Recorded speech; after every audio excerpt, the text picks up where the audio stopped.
Okay, guys, welcome. This month we're going to be talking about adverbs, and adverbs of time are the words that we add that answer the question when.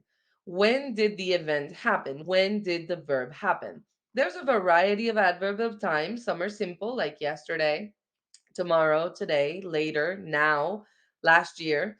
But then we have more complicated ones like all day and for 3 days, for several years, since last century, since Monday, for a year, since last year. We have tons of them, right? We can even talk about ones that are even more complicated, like an adverbial phrase like since I was a young kid or after the party on Wednesday. Those are considered adverbs of time. When they're more than one word, we're going to call them an adverbial phrase because it's a frase adverbial, ¿verdad? Porque es una frase que sirve como adverbio. The rule for adverbial phrases or adverbs of time is that they will be placed at the end of the sentence. They will be at the end of the sentence. So we're not going to say, tomorrow I will go to the mall. We're going to say, I am going to go to the mall tomorrow. We're not going to say, yesterday I was happy. We're going to say, I was happy yesterday. In Spanish, we put these adverbs at the beginning. Ayer yo andaba súper triste. Ayer yo andaba súper feliz, right? But in English, we're going to put them at the end. I was sad yesterday. I was happy yesterday. Is that understood? If you have any questions, let us know. When we're talking about adverbs of time that answer the question when, we have to be careful with the following adverbs: for, since, ago, and during. For is when we're talking about a period of time. For 5 years, for 10 minutes, for 6 months. When we're talking about a period of time, we're going to use for. Since is when we're talking about the beginning of an action. We're not focusing on how long the action occurred, but when it started. So since 2016, since last month, since Monday, since 5 minutes ago, right? Okay, ago is used with a specific date, okay? 6 years ago. 5 years ago, 3 days ago. So esto es hace cuánto ocurrió una acción, ¿verdad? No estamos hablando del principio, sino que cuándo ocurrió, ¿verdad? During es utilizado con un sustantivo para decir durante aquella cosa. During the week, during I don't know, the event, during the month, during my teaching career, right? Entonces vamos a usar during junto con un sustantivo. For, since, ago, and during. So send me some examples of these to make sure that we understand each other. Verbs of place answer the question where.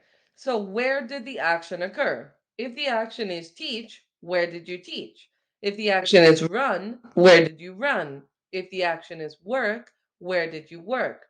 So, these answer the question where. Some examples: around, everywhere, back, nearby, outside, up there, down here, somewhere, anywhere, indoors, downhill, backwards. We can also use them with prepositions: around my neck, in the mailbox, over the bed, down the cliff. There's such a huge variety of adverbs of place, and once again, when we have more than one word, it's called an adverbial phrase. So when we have an adverb or a preposition that we're using to create an adverbial phrase that's answering the question where, then it's going to be considered an adverb of place. These adverbs of place are going to be in the sentence after the verb and its direct object. The direct object is the noun in the sentence that is receiving the action. So, for example, if I am teaching you, I am the subject and you are the direct object because it is directly to you, right? The direct object is who is receiving the action. The action is teaching, and the subject is who is doing the action. So, in this case, I'm doing the action, the teacher, and you're receiving the action. So, you are the direct object. Now, we're going to take some time to discuss direct and indirect objects in a few minutes. So make sure to have your notebook out and take notes. And if you have any questions, let me know. Because the placement of the direct and indirect objects in a sentence will affect the placement of the adverbs. If I don't know what a direct or indirect object is, then I can't understand where I'm going to put the adverbs, okay? So it's very important and it's kind of confusing. So make sure to look at it and let me know if you have any questions. Hi, welcome. We're going to talk about direct and indirect objects in this video. It's interesting because direct and indirect objects are very confusing, but they're also very important for us to define certain areas of syntax in our sentences. So it's important to understand the difference between the subject and the predicate. So the subject is what the sentence is about. So we're going to put subject here on the screen, subject. The subject is the person, for example, my family. It can be one person, it can be two people. A subject can actually be pretty complicated. It can be like, for example, my mother and my father. But it can also be something like the boy who lives on Fifth Street, right? It can be something complicated and it's still considered a subject because even though this has an adverb of where this person lives, this is a subject because it is what we're talking about, is who we're talking about, right? So the first important thing is to identify the subject. The second thing is to identify the verb. The verb is the beginning of your predicate, and the verb is important as well because it's what the subject does. So, if the action of the boy who lives on Fifth Street, what is that action? So, let's say he sells. We're going to talk about this boy on Fifth Street who sells. What does he sell, right? What does he sell? Now, here, if we are talking about something that is directly related to the verb, so tiene una relación directa con el verbo. Now, con la mamá, por ejemplo, si él vende con la mamá, with his mom, this is not a direct relationship between him and his mother. Why? Because lo que él vende no es la mamá. Él no anda vendiendo a la mamá, vende otra cosa. Y lo que vende, lo que tiene relación significativa, relación directa, con eso va a ser el direct object. Esto se considera un indirect object, porque igual es un sustantivo, pero es indirecto, no tiene una relación directa con el verbo. También podemos saber que es indirecta porque requiere una preposición. Usamos en este caso with para unir sells con su mamá. Si hubiéramos puesto he sells his mom, sería él vende su mamá. Esto sería muy raro, ¿verdad? Y sería directo, pero él anduviera vendiendo a la nana. Esto no tiene sentido. Tenemos que poner with, que es la preposición que une sells con su mamá. So este with viene siendo como el pegamento que une estos dos conceptos. Ahora, si vamos a agregar un objeto directo, direct object, tiene que ser algo, it has to be something that has a direct relationship with the verb. So, en este caso, para que tenga una relación directa con el verbo, tiene que ser lo que vende el sujeto, lo que vende el niño. So, por ejemplo, sells tacos. The boy who lives on Fifth Street sells tacos with his mom. So, este es el objeto directo, ¿verdad? Esto es muy importante porque si vamos a agregar un adverbio del lugar, va a depender si tiene un objeto directo o no. Si tiene un objeto directo, el adverbio del lugar va a ir aquí, después del objeto directo.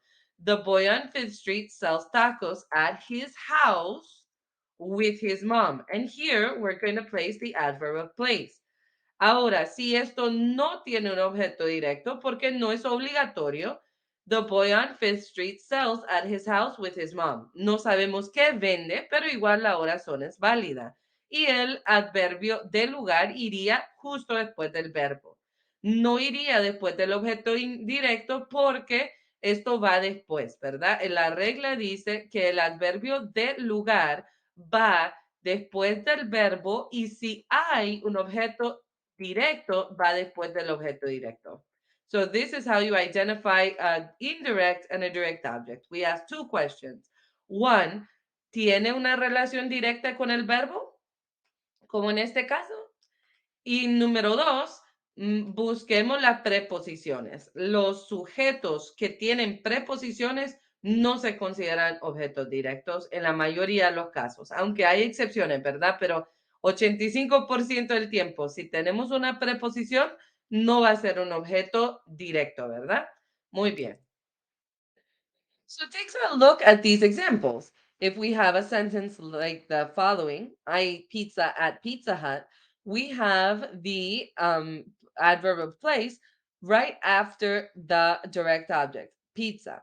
Now I can say I ate at Pizza Hut and have no direct object, but because there is a direct object, it will not be I ate at Pizza Hut pizza.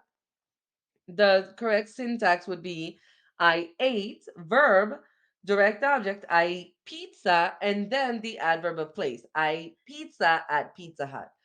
If we have an indirect object as well, for example, with my friends, in this context of this sentence, where would that go? Well, that's going to go after the adverb of place. So first, we're going to put the subject, I, and then we're going to put the verb, ate. What did you eat? Pizza. Where? At Pizza Hut. With who? With my friends. If there was an adverb of time, we would add it at the end, on Wednesday, on Thursday. So that syntax or that order in which the sentence is developed is very important so that you can sound natural and have fluent English. Okay. So be the subject first, I, then the verb, ate. What did you eat? Pizza, which would be the direct object. Where? At Pizza Hut. Very good. Then the indirect object, with my friends. When? On Wednesday. And the sentence ends up being I ate pizza at Pizza Hut with my friends on Wednesday. And it's a big long sentence that's all placed correctly. Okay, these rules seem um fastidious, annoying, but they're really not. You need to learn them so that in the end, your English sounds natural and very advanced. Okay? Any questions? Let me know. Okay, guys, now we're moving on to a different type of adverb. We're talking about adverbs of frequency. Adverbs of frequency, number one, have to express something that happens with some type of frequency. So, for example, always, sometimes, generally, never, often, rarely, usually. These are adverbs of frequency because they express something that's happening with some type of frequency, right? So these adverbs are a little bit complicated because they're going to depend on your verb. So you need to look at your verb and decide where you're going to put the adverb of frequency. The rule states that the adverb of frequency, if it is with the verb to be, is, am, are, was, or were, will be placed after the verb. I am always happy. My mother is never angry. My father is usually hungry. Right? If it's the verb to be, is, am, are, or in the past, was, or were, the adverb of frequency will be placed after the verb. After the verb. If it is with an action verb, the verb is placed before the main verb. So I always go to church on Sundays. She generally leaves early. We never say bad words. Okay? So we put the adverb of frequency before if it's an action verb. So if it's a verb to be, it goes after, and it's an action verb, it goes before. Now that's a little bit confusing, but if you do some examples, I know you'll get it. Okay? So do some examples, and if you have any questions, let me know. Hey guys, so for example, let's look at some examples. I am always on time. The first example says, I am always on time. Always is placed after am because it is the verb to be. I always speak English with my teacher. I always speak English with my teacher. Always is placed before speak because speak is an action verb. Number three says, I don't always cook breakfast. I don't always cook breakfast. Always is placed before cook, but after the helping verb don't. So the rule, if you remember back to the slide before this one, says that if the verb is an action verb, it will go before the main verb, before, antes del verbo principal, pero no antes del verbo auxiliar. En este caso, el don't es un verbo auxiliar y por eso el always no va antes de ella, ¿verdad? So, miren estos tres y haga algunos ejemplos y me los manda. This is confusing, but I know you guys can do it.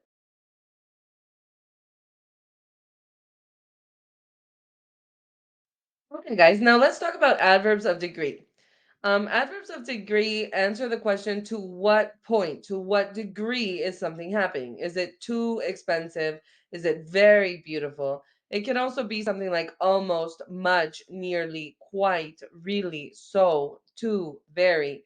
And also remember that we have these adverbs in Spanish and they are like muy, tan, demasiado, ¿verdad? These are the different adverbs of degree.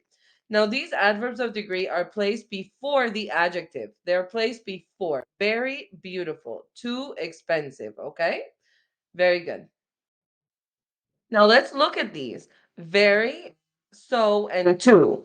Very is when we say muy. Now it can be very beautiful or very ugly, and it doesn't matter, right? So es como tan, like tan es una palabra muy exagerada que no lo usamos muy a menudo. You're not going to say sos tan bonita o tan feo. You're going to say muy, right? Muy is a little bit more normal. So es algo que no debemos de usar muy a menudo.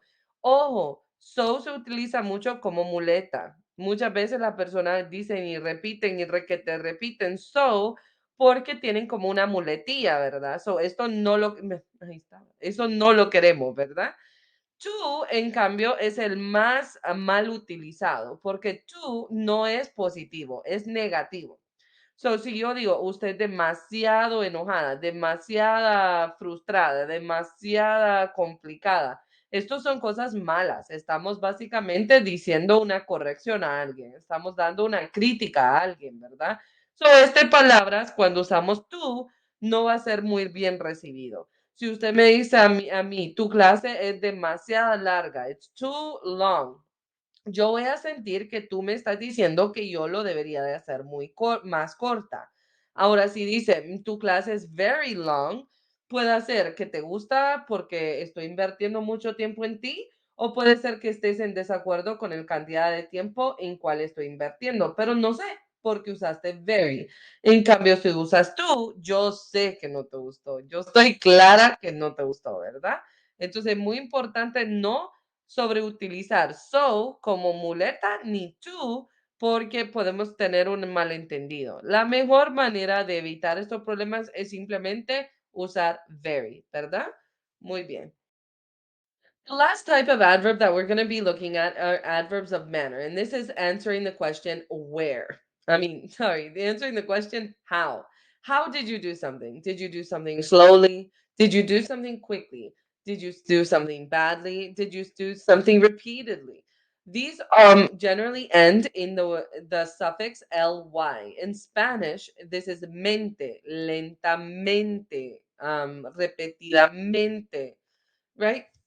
Este mente en lo que es español equivale al ly en inglés. So, si vemos una palabra que termina en ly, como simply, like slowly, quickly, sabemos que son palabras que están describiendo los verbos. Yo no soy quickly. Lo que hago, lo hago quickly. Yo no soy slowly. Yo soy slow. Lo que hago, lo hago slowly, ¿ok? So, estas palabras solo describen acciones, ¿verdad? Y estos siempre se ponen después del verbo que están describiendo. Por ejemplo, she ran slowly. I cooked quickly. I taught English happily. Now, otra vez vemos que el objeto directo no se despega del verbo. She taught English happily. Taught English no se separa porque el verbo y su objeto directo, como ya vimos, no se separan. Este es como esposa y esposo, ¿verdad? Que normalmente pueden ir separados, pero si ya se casaron, no se separan, ¿verdad? Ok, muy bien. Ok, chicos, hay palabras en inglés que de una manera son adjetivos y de otra manera son adverbios. ¿Qué significa? Que good, por ejemplo, es un adjetivo que describe cosas y personas. I'm a good teacher. Pero si ya queremos hablar no de mi persona, sino de cómo enseño, ya no puedo usar good, porque ya no estamos describiendo a la persona, sino que a la acción. Entonces, she teaches well. Sí, entonces good and well, los dos en español son bueno, ¿verdad? Bien.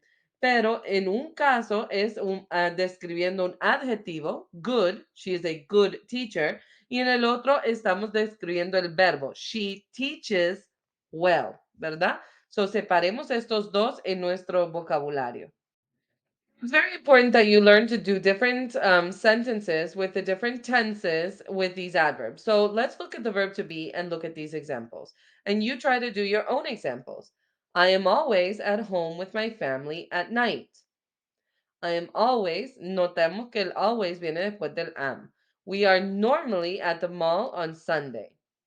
They are never too angry to speak to us at church. Beautiful. Now we're going to look at some examples, for example, in the simple present. Now, why are we looking at examples in the simple present? Because these have verbs with one word. There is no helping verb. There is no complicated verb. It's just one word. Run, speaks, meet. And these are easier to interpret the rules. But let's look at the examples. I never run quickly in the morning before work. He speaks too slowly in class. They frequently meet at the market very early in the morning. Try your own examples. Send me some. Now, these are examples of more complicated verbs, like in the present perfect, that have an auxiliary verb. So, these are examples of what we do in the case of having a sentence with a verb with an auxiliary. This is also something that we use, for example, in simple present negative, simple past negative. Whenever we have a verb with an auxiliary verb, this is what we're going to do. Let's look at the examples. I have always taught in Nova Prisa on the weekend. She has never wanted to go to the mall after work. We have usually understood the very complicated instructions. Try your own. I want to see your examples. These are examples of words with modals. Modals are auxiliary verbs, so it's very similar to the examples that we saw in the previous slide, but I just wanted to separate the idea of conditional verbs. So look at the examples. You should always investigate thoroughly before buying something expensive. They could never beat you wholeheartedly in a competition in February. We should never have thought about cheating you in Puerto Rico last year. How do you feel? Do you understand? Do some examples in each of the categories, please. It's important to practice this. Number one, when we practice, we really cement the information into our brain. And number two, we can actually release questions that we didn't know we had. And I'd love to hear those questions. Okay, guys, we had fun learning adverbs, and let me know. Bye.